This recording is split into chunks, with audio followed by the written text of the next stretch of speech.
समझ नहीं आ रही. मुझे लगता है कि वो विकेट के इस तरफ से निकलते हैं फिर दूसरी तरफ से राउंड लेकर आ जाते हैं, तो किसी को भी पता नहीं है कि वो किस तरफ जाना चाह रहे हैं.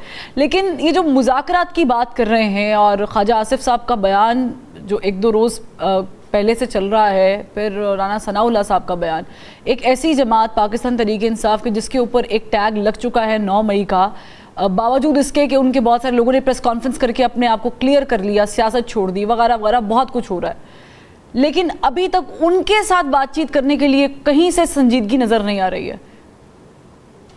अच्छा, एक तो जरा सा देखें मौलाना से, क्योंकि गुफ्तगू का आगाज हुआ, सिर्फ मैं 1 मिनट लूंगा. तो मौलाना पे पहले अगर मैं आऊँ, इजाज़त दें आप, कि हमें ये समझना चाहिए कि हमारे यहाँ जो सियासत हो रही है असूलों की सियासत नहीं हो रही है, ये कोई कहते हैं अवामी मफाद की सियासत नहीं हो रही है. तो मौलाना साहब जो भी फैसला करेंगे वो अपने वसीतर मफाद में करेंगे, और उनका वसीतर मफाद जो है, क्योंकि देखें उनके बहुत पुराने और गहरे मरासिम हैं शरीफ ख़ानदान से भी और ज़रदारी ख़ानदान से भी, और ये जो रूठे हुए हैं उसकी कुछ वजूहात हैं. उन्होंने देखा कि जो उनके तहादी थे उनके तो 5 घी में चली गई, कहते हैं ना, उंगलियां, और उनको कुछ नहीं मिला या जितनी उनको तवक्को थी उससे कम मिला, तो इसलिए वो रूठे हुए हैं. तो उनको मनाने के लिए आप देखें कि पैदर पै वफ्द आ रहे हैं हुकूमत की तरफ से, और मुझे कोई ताज्जुब नहीं होगा कि मौलाना मान जाएंगे.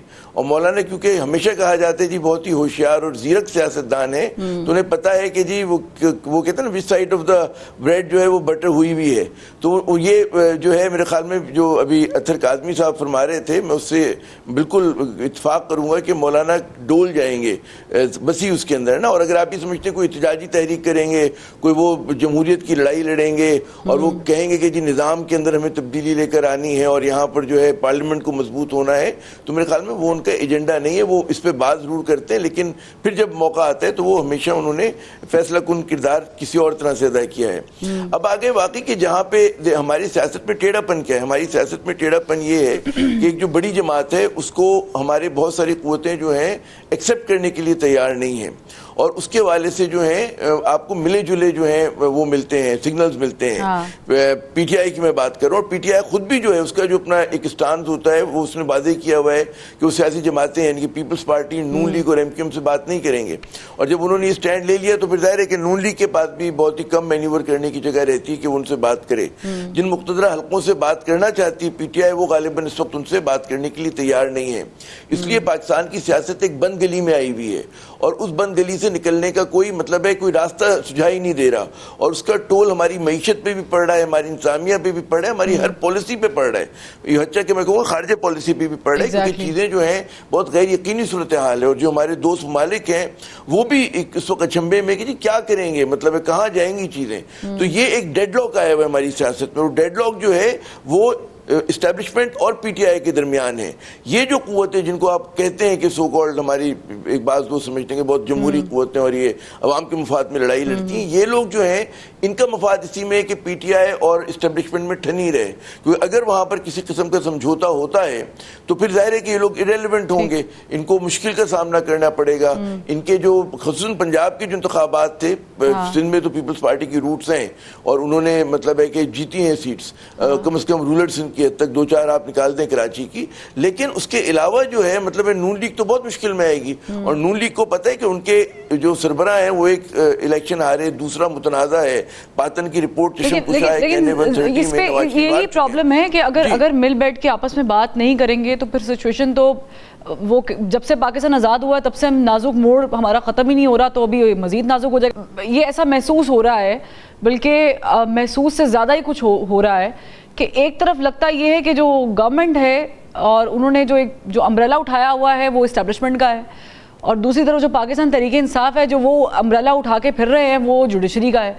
अब इस कॉन्फ्लिक्ट के अंदर कहीं निज़ाम भी तबाह हो गया है, मतलब सैलाब में बह रहा है और उसकी किसी को फिक्र ही नहीं है, और मईशत तो खैर बेड़ा गर्क हो ही गया है तकरीबन हमारा. ये बिल्कुल दुरुस्त फरमाया आपने कि हमारा निज़ाम जो है वो करप्ट हो गया है. करप्ट से मुराद उसमें टेढ़ापन आ गया है, और जो गैर यकीनी सूरत हाल है, अब लोग 2 महीने की बात करें, हमें तो कल का नहीं पता कल क्या होगा. बात ही कि इतनी गैर यकीनी की सूरत हाल है कि उसमें आप मार्केट से पूछें, मार्केट्स के लोगों से पूछें, यहाँ के जो सरमायाकार हैं उनसे बात करें.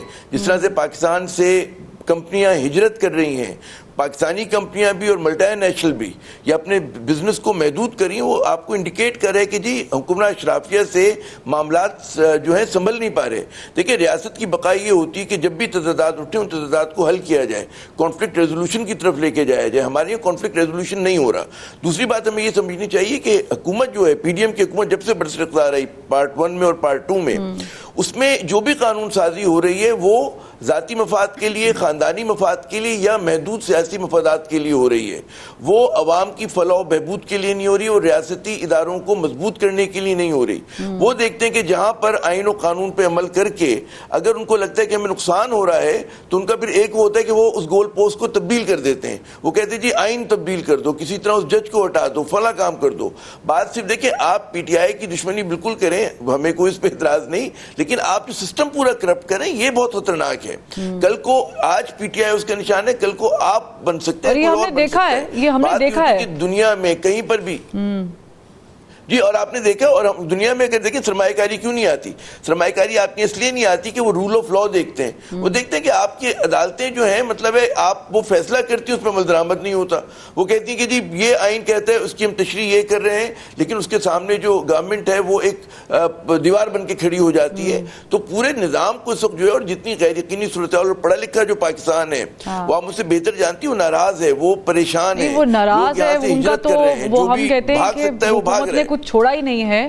خاص کر کے جو فائر وال والا سسٹم ہوا ہے، 40% جو انٹرنیٹ سلو ہوا ہے. مظہر عباس صاحب اب پتہ نہیں اب اس پہ اب سٹارٹ کر لیں بات کرنا یا جو دیگر مسائل ہیں اس پہ بات سٹارٹ کریں. لیکن بہرحال یہ جو شاہد خاقان عباسی صاحب نے کہا ہے یہ بھی بڑا امپورٹنٹ ہے. سابق وزیر اعظم رہے ہیں، بڑے قریب بھی رہے ہیں، پھر دوریاں بڑھ گئی اور الگ پارٹی کا معاملہ ہونا. لیکن انہوں نے کہا جی یہ جو ایکسٹینشن ہے یہ صرف چیف جسٹس صاحب تک محدود نہیں رہے گی، یہ باقی اعلیٰ افسران، سینئر افسران کی ایکسٹینشن تک بھی جائے گی جو حکومتی پیکج ہے اس میں شامل ہے. یعنی غالباً وہ اشارہ آرمی چیف کی طرف ہی کر رہے تھے.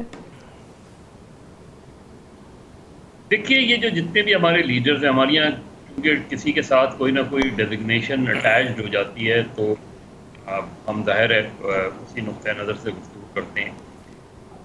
یہ سب اس مراحل سے گزرے ہیں اور ان سب نے وہی کچھ کیا ہے جس کی آج وہ مخالفت کرتے ہیں. یہ سب اس کا حصہ رہے ہیں. اگری. یہ چاہے وہ ادھر کے سیاستدان لے لیں یا ادھر کے سیاستدان لے لیں، یہ جب برسر اقتدار ہوتے ہیں تو ایک ہی طرح کی سوچ ہوتی ہے. ان کی کوئی سوچ اس سے مختلف نہیں ہوتی.